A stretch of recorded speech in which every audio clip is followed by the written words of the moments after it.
Khutbah Nabi Muhammad terakhir, ketika beliau mengatakan bahwa orang Arab tidak lebih tinggi dari orang Yahudi, orang Yahudi tidak lebih tinggi dari orang Barat, kulit hitam tidak lebih buruk dari kulit putih tidak lebih indah dari kulit hitam.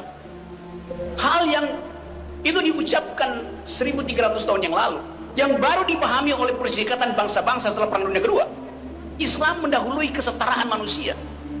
Nabi Muhammad dalam perspektif itu bukan seorang rasis pasti.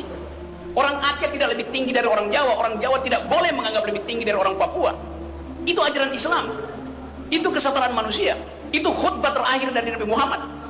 Saya mengingatkan itu pada para pemimpin untuk pergi kembali pada moral code dari hal-hal yang sifatnya teologis, yang hanya mungkin dipahami kalau orang punya kecerdasan, orang punya akal sehat.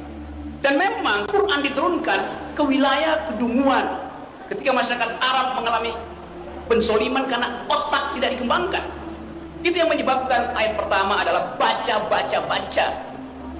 Kan itu isi pertama, dalil pertama dari Quran.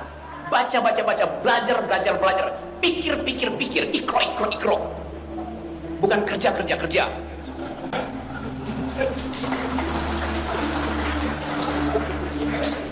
Jadi kalau kita memakai paradigma itu, bagian sosiologis, tentu saya tidak bisa bicara bagian akidah, bagian teologis, tapi saya paham sosiologi Islam. Semua agama ada dimensi esoteris, ada dimensi eksoteris. Esoteris itu bagian batin yang hanya mungkin dialami ketika orang ada pada kesusukan individual.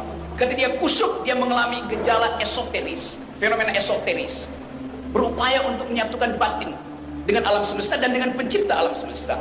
Bagian yang rahasia dari manusia yang kita sebut iman itu. Tapi ada bagian yang eksoteris, pakai X bukan S. Itu bagian kemasyarakatan, bagian yang bisa kita akses bersama-sama.